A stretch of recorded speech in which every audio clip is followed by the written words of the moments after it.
Assalamualaikum warahmatullahi wabarakatuh, Baraya.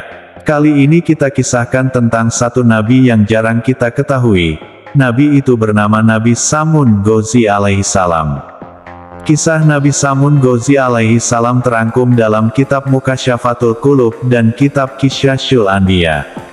Samun dikaruniai kekuatan yang dikdaya dengan fisik yang luar biasa. Disebutkan pula dirinya mampu meleburkan besi. Diriwayatkan, Nabi Samun hidup di zaman masyarakat penyembah berhala. Ia seorang diri melawan mereka dengan menggunakan senjata dari tulang rahang unta bernama liha jamal. Kesaktian senjata ini sangat luar biasa, hanya dengan pedang ini dia dapat membunuh ribuan orang kafir. Berapapun musuh yang berhadapan dengannya, pasti akan hancur dengan pedang ajaibnya ini. Dan kelebihan lain pedang ini ketika dia merasa haus dan lapar, dengan perantara pedangnya pula Allah Subhanahu wa Ta'ala memberikan macam-macam makanan dan minuman. Nah, kisah lengkapnya gimana? Mari kita simak. Kisah tentang 1000 bulan, adalah berawal dari seorang Nabiullah yang bernama Nabi Samun al-Ghazi alaihi salam. Beliau adalah seorang nabi dari kalangan Bani Israel, dan juga beliau adalah hakim ketiga terakhir pada zaman Israel kuno. Nama-nama Nabi Samun alaihi salam. Nabi Samun al-Ghazi alaihi salam, memiliki beberapa nama. Dalam bahasa Arab, beliau disebut dengan Syamsyaun atau Syamun. Dalam bahasa Ibrani, disebut Simson. Dalam bahasa Tiberias, disebut Simson. Dalam Alkitab Nasrani, disebut Samson. Nama Syamun sendiri artinya, yang berasal dari matahari, sedangkan Al-Ghazi, artinya, yang berasal dari Ghazi, Gaza, kalau sekarang Palestina. Kisah Nabi Samun diceritakan oleh Nabi Muhammad Shallallahu Alaihi Wasallam. Suatu ketika Nabi Muhammad Shallallahu Alaihi Wasallam berkumpul bersama para sahabat di bulan suci Ramadan. Nabi Muhammad Shallallahu Alaihi Wasallam terlihat tersenyum sendiri, lalu ditanya oleh para sahabatnya, kenapa beliau tersenyum? Apa yang membuatmu tersenyum wahai Rasulullah?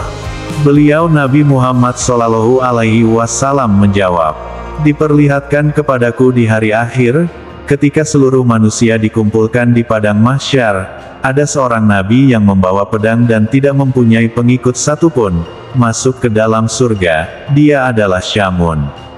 Kemudian Rasulullah menceritakan tentang seorang nabi bernama Samun al-Ghazi alaihi salam.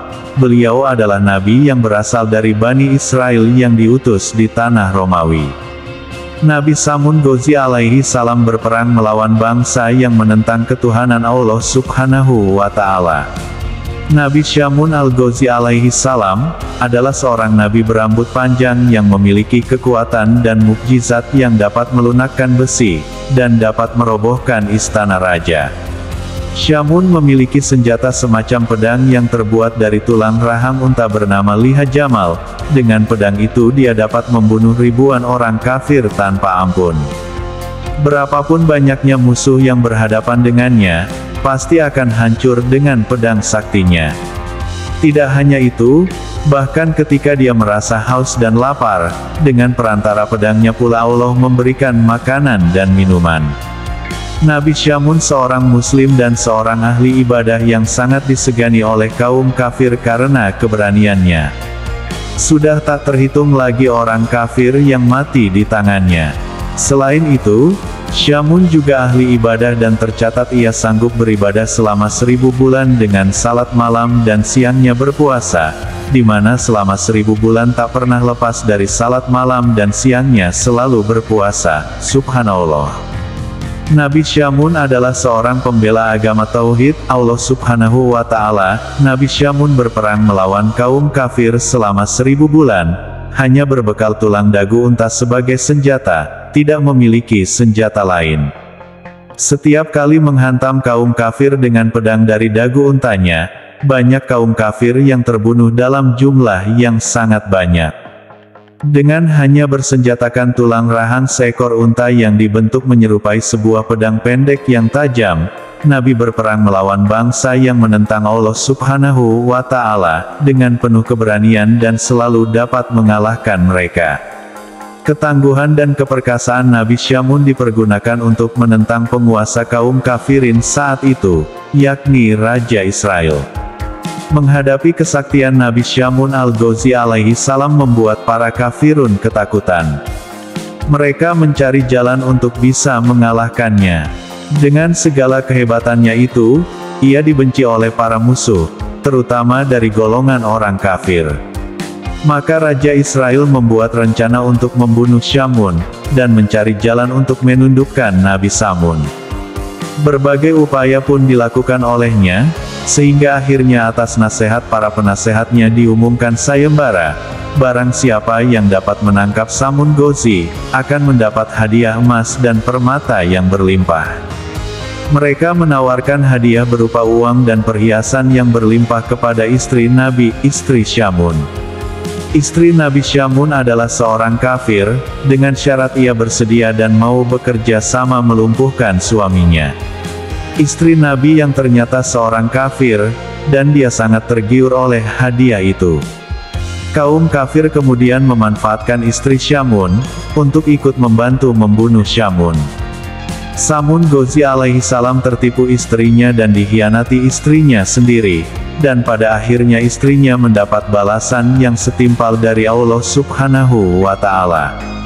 Maka orang kafir memberikan cara agar dia mengikat tangan dan kaki suaminya sewaktu tidur, untuk kemudian akan dibunuh dengan beramai-ramai. Orang-orang kafir berkata, "Kami akan memberimu seutas tali yang kuat, ikatlah tangan dan kaki Syamun ketika dia tidur, nanti setelah itu kamilah yang bertindak untuk membunuhnya." Karena Nabi Syamun beribadah terus setiap malam, maka pada hari pertama istri Syamun gagal karena ketiduran yang disebabkan karena suaminya terlalu lama mengerjakan salat malam. Karena lama waktunya itu, sehingga membuat istri Syamun tak kuasa menahan kantuk yang amat sangat. Memang Syamun tidurnya hanya sedikit saja dalam semalam. Malam-malamnya hanya dipergunakan untuk beribadah kepada Allah Subhanahu wa Ta'ala. Pagi harinya, istri Syamun lapor kepada kaum kafir Quraisy bahwa dia belum berhasil mengikat tangan dan kaki suaminya. Mereka tidak mempermasalahkan hal ini, masih ada waktu malam selanjutnya. Pada malam kedua istri Syamun berhasil mengikat suaminya ketika tidur dengan seutas tali yang kuat. Tatkala Syamun bangun dan ingin beribadah kepada Allah Subhanahu wa Ta'ala, ia sangat kaget karena kedua kakinya terikat. "Wahai istriku, siapakah yang mengikatku dengan tali ini?" "Kenapa?" tanya Syamun kepada istrinya. "Aku yang mengikat, hanya sekedar menguji sampai sejauh mana kekuatanmu," ujar istrinya dengan santai. Nabi Syamun dengan sangat mudah dapat melepaskan tali yang mengikatnya dengan satu ucapan doa. Kemudian Syamun lalu bergegas menuju tempat peribadatannya. Maka gagallah rencana istrinya pada malam kedua itu.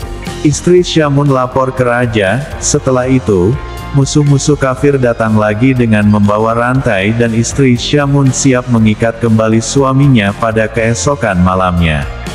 Pada hari ketiga istri Syamun di hari ketiga itu berhasil lagi mengikat suaminya dengan rantai yang diberikan oleh orang-orang kafir. "Wahai istriku, siapakah yang mengikatku kali ini?" tanya Syamun dengan nada agak marah ketika bangun dari tidur. "Aku yang mengikatnya, sekedar untuk mengujimu," jawab istrinya. Namun, seperti malam sebelumnya dengan sekali hentakan Syamun dapat menghancurkan rantai tersebut.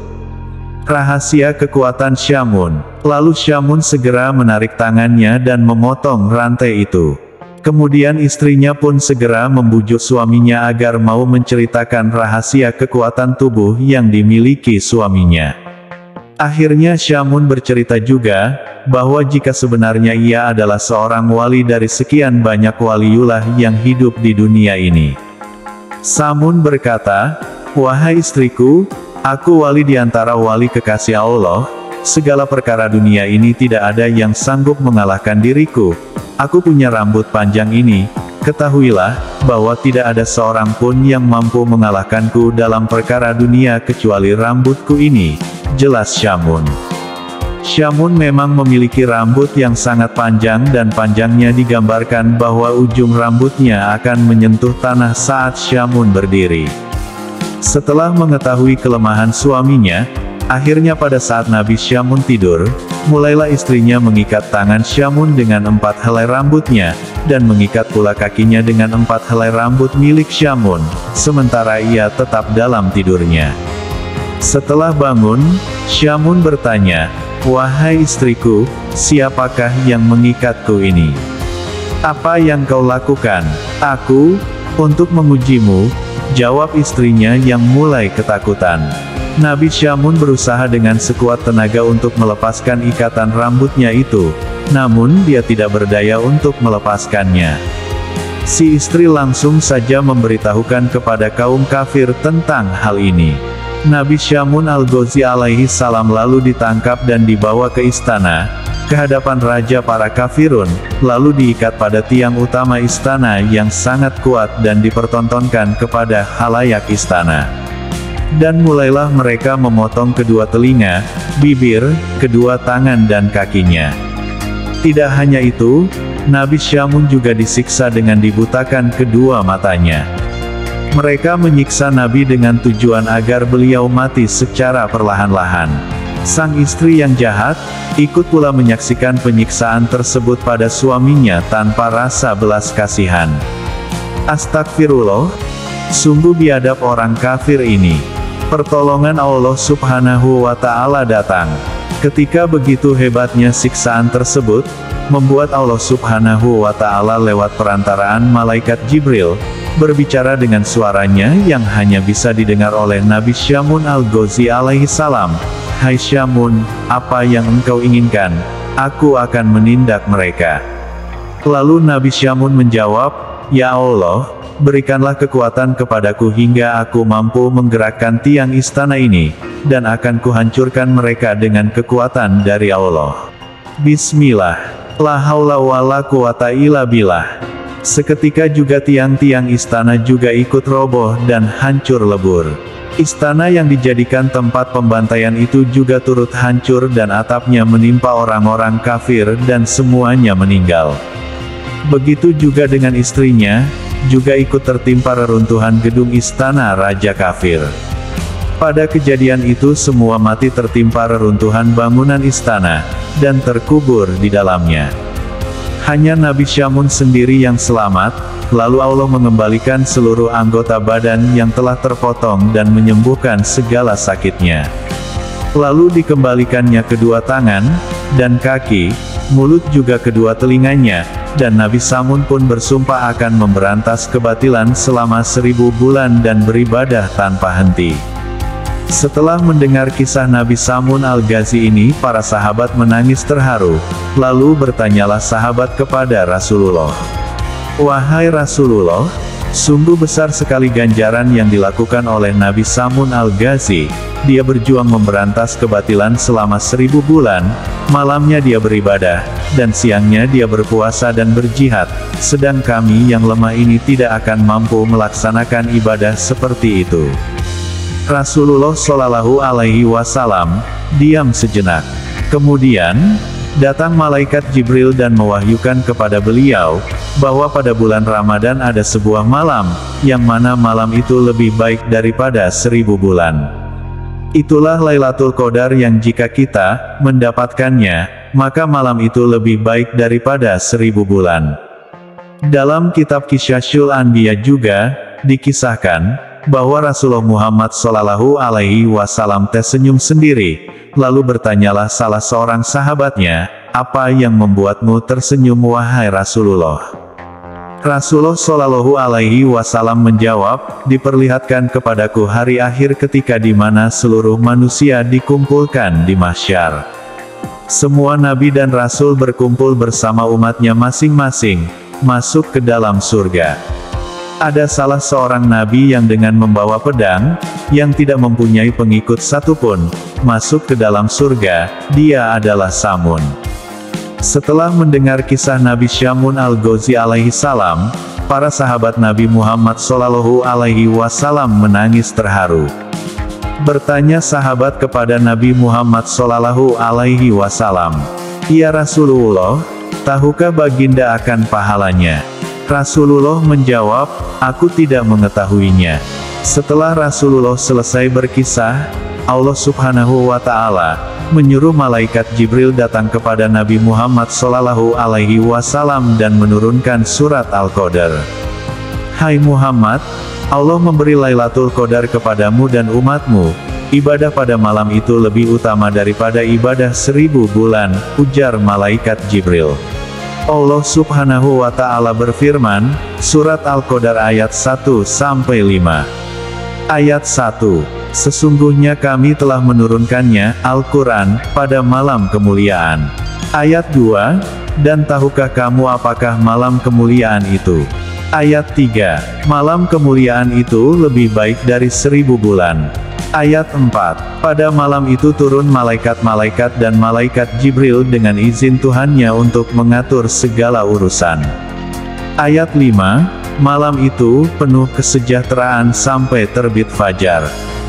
Mendengar berita itu, Rasulullah SAW menyuruh sahabat-sahabatnya untuk berburu malam Lailatul Qadar, agar mendapatkan pahala seperti yang Allah Subhanahu wa Ta'ala berikan kepada waliullah, Syamun Al-Ghazi. Pada malam Lailatul Qadar, apabila fajar telah terbit di malam Qadar, maka malaikat Jibril berkata, "Wahai para malaikat, kumpul kemari dan kumpul kemari."